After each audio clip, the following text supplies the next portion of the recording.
Hi மக்களே, walnut oil எப்படி make பண்ணுறதுன்னு பார்த்துருவோமா?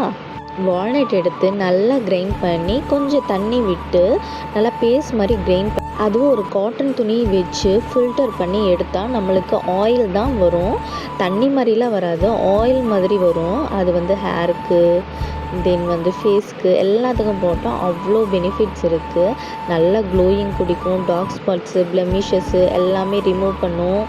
அப்படியே ஒரு இது இருக்குது. ஹேருக்கு நல்ல ஷைனிங் கொடுக்கும். ஒரிஜினல் வால்நட் ஆயில் ஸ்கேல்ப்லையும் கூட யூஸ் பண்ணலாம்.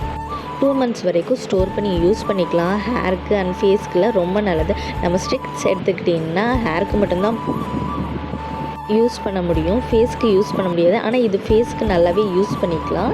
ஸோ முடிஞ்ச அளவுக்கு ஏர்டைட் கண்டெய்னரில் ஸ்டோர் பண்ணி வைங்க. ஸ்ப்ரே பாட்டில் இல்லை கிளாஸ் பாட்டிலில் ஸ்டோர் பண்ணி வைக்கலாம். ப்ரிஃபரபிள் கிளாஸ் பாட்டில் ரொம்ப நல்லது. கிளாஸ் பாட்டிலில் ஸ்டோர் பண்ணி வைங்க. ஏர்டைட் கண்டெய்னராக இருக்கணும்.